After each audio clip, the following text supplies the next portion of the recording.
The first thing I learned as a night guard is that buildings breathe. The Leighton Wax Museum of Crime and Curiosities inhaled with the sunset timbers creaked. Ventilation moaned, glass cases fogged and cleared like lungs.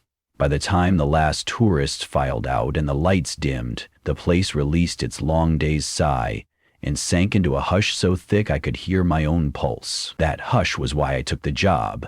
After 12 burned-out years in the NYPD, I wanted silence more than anything. That clinked. Technically, I still wore a badge, only now it bore the museum's corseted L logo instead of the city seal. The owl's eyes gleamed on every door, but nowhere more brightly than over the unresolved mysteries wing, a suite of rooms dedicated to cold cases. Wax victims lay forever mid-scream, and wax killers froze mid-slash. It was gruesome, but popular.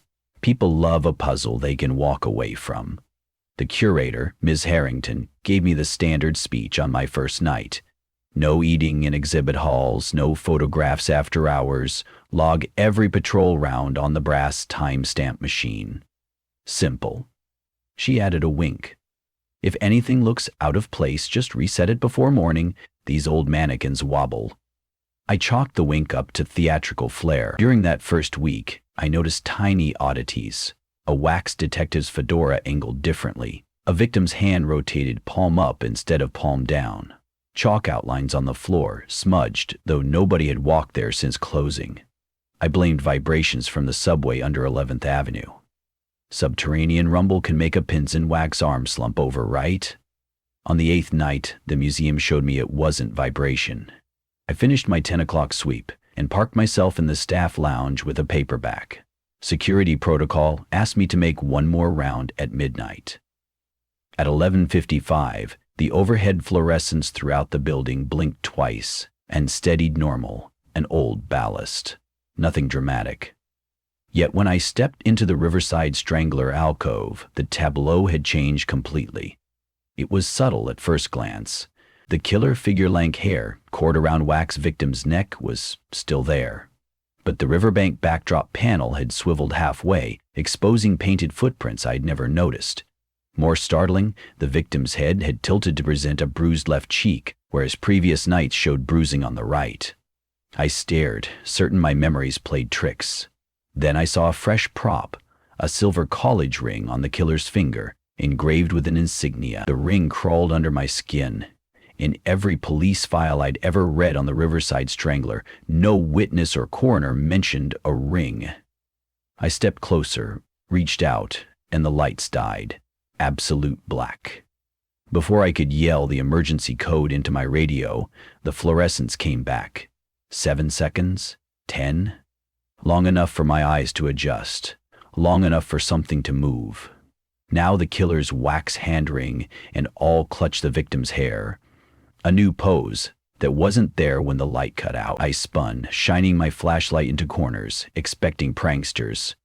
Nobody. Only the slow exhalation of ducks. I logged the incident. In the morning, I told Miss Harrington, a mannequin joint must be loose. She listened politely, made a note, and suggested I tighten the armature bolt. Nothing about a mysterious ring. Maybe she thought I imagined it. I couldn't leave it alone. When I got home, I pulled up the Riverside Strangler case notes on a restricted police database my old partner Mariana Wu still let me peek at. No ring mentioned.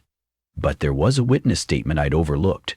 An elderly dog walker who had heard splashing and seen something shining on the man's hand before twilight swallowed him. Detectives dismissed it as watch glare. That shine, I realized, might have been a silver college ring. I called Wu. Hypothetical, I said. If your perp wore a class ring from, say, Manhattan Polytechnic year 1998, would that narrow your suspect list? Ethan, that case is 22 years dead, she answered. But yes, we only had 2 alumni on the grid. The next day she arrested one of them, an accountant whose prints matched partials previously labeled inconclusive. When local papers hailed the break, they credited newly surfaced photographic evidence. Mariana slipped me a text. Whatever you found, nice work.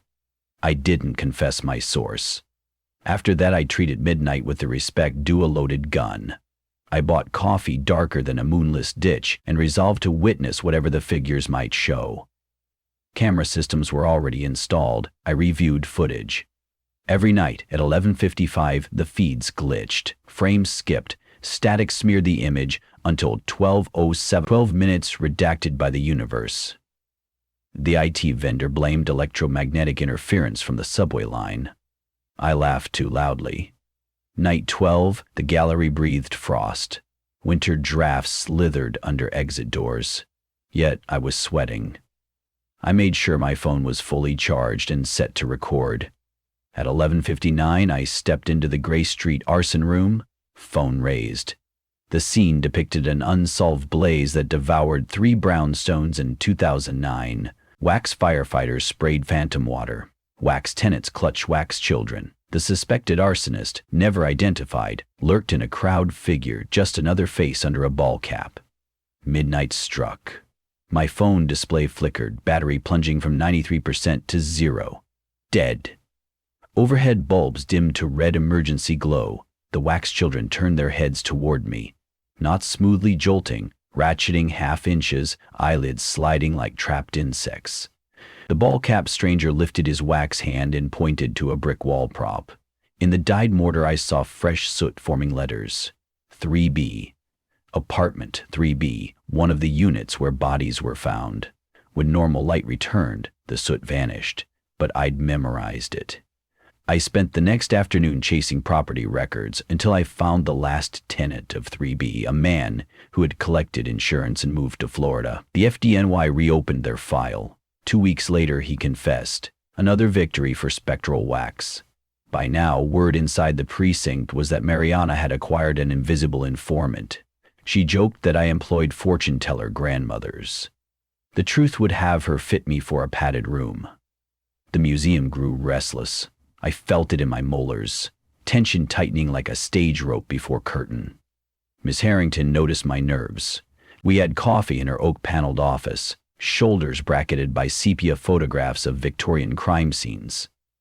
She stirred sugar into her cup, eyes never leaving mine. "You've seen them move," she said softly, not a question. I nodded once. She breathed as though relief hurt. "You should understand those figures are not merely wax. Beneath the cast, each contains an item from the real case. A newspaper scrap, a cuff button, a lock of hair, something intimate. Objects remember, Mr. Delgado. Memory prefers action to words. Give it a body, it will show you truth. Memory also prefers witnesses," I muttered. "Precisely, which is why it chose you." She explained that in 1968, when the museum founder built the first diorama, a night janitor claimed he saw mannequins rearrange themselves. Most staff laughed. But a week later, detectives discovered a piece of overlooked evidence matching the new pose.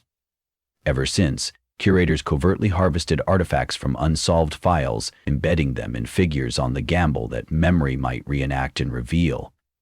Harrington's predecessors hid the phenomenon to avoid lawsuits and religious protests. "One case remains," she said.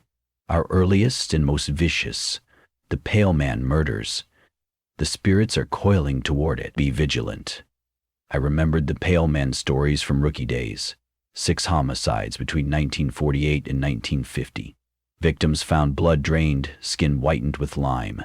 No prints, no motive. The killer vanished. The museum's depiction stood in the oldest hall, wax so antique it carried hairline cracks like tired porcelain. Miss Harrington placed a brass key on her desk.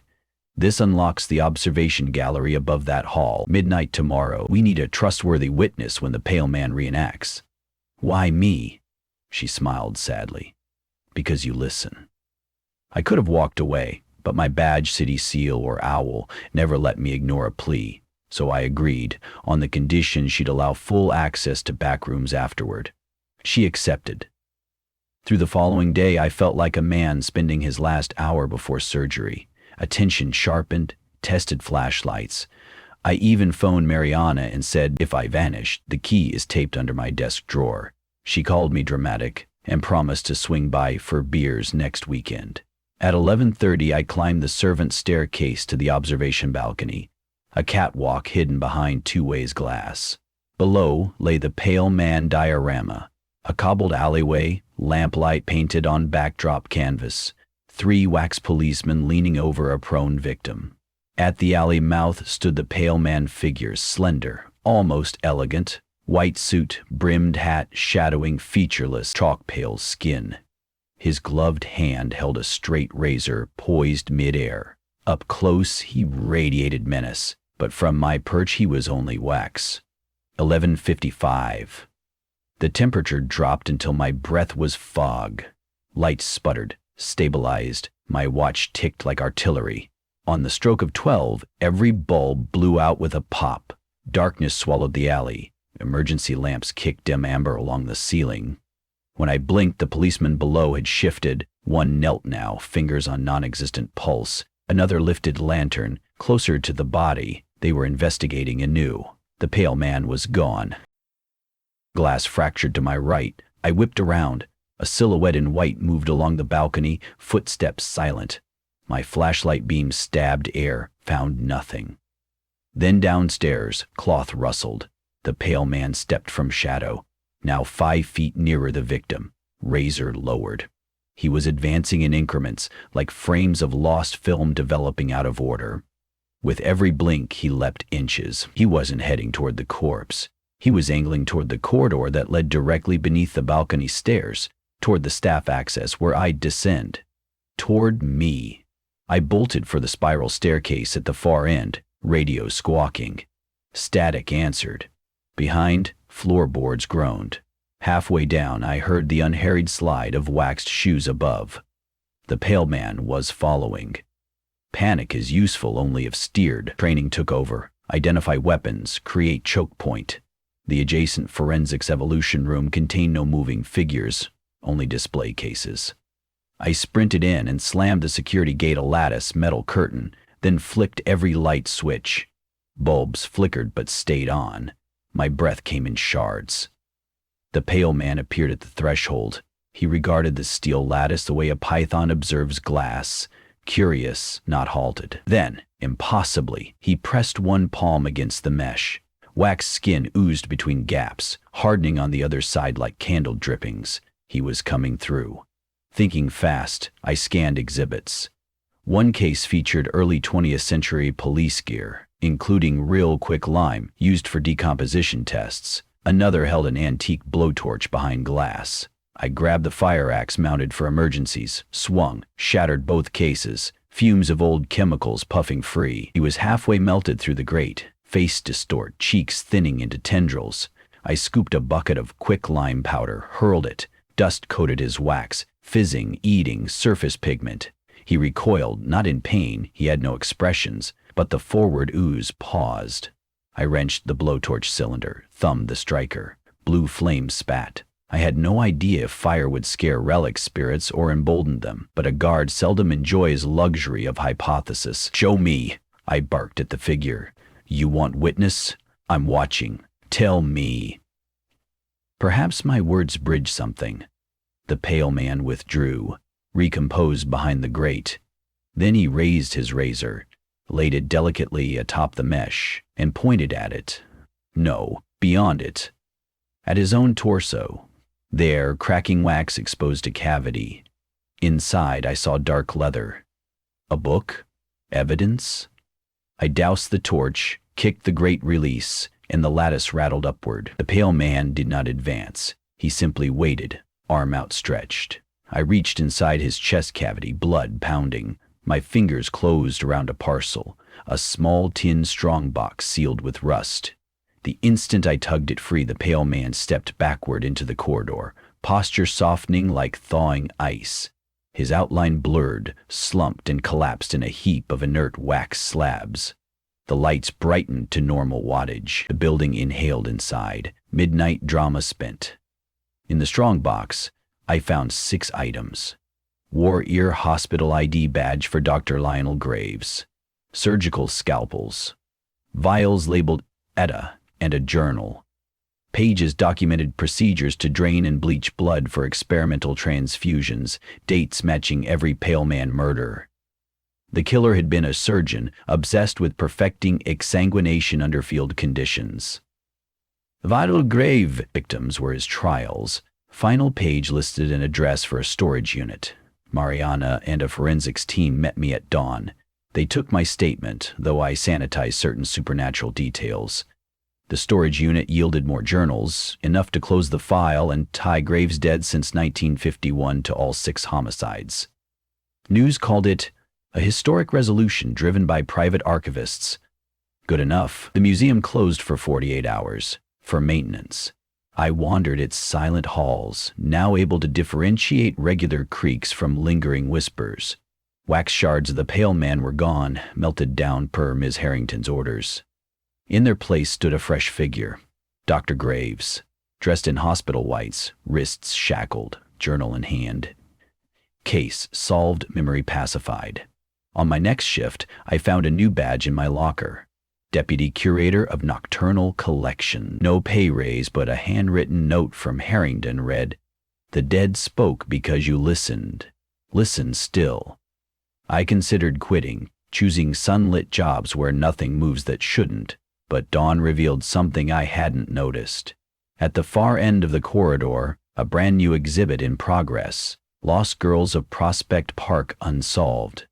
The victim mannequins stood unfinished, eyes glassy, mouths unpainted, yet one hand was already lifted, index finger pointing toward a corner as though rehearsing its midnight confession. Buildings breathe. This I know. Some breaths carry words. I clipped the new badge beside the old one, poured a thermos of coffee black enough to anchor the soul, and waited for the hush to deepen. The owl's eyes on every door seemed almost grateful. Another midnight was coming, and I intended to listen.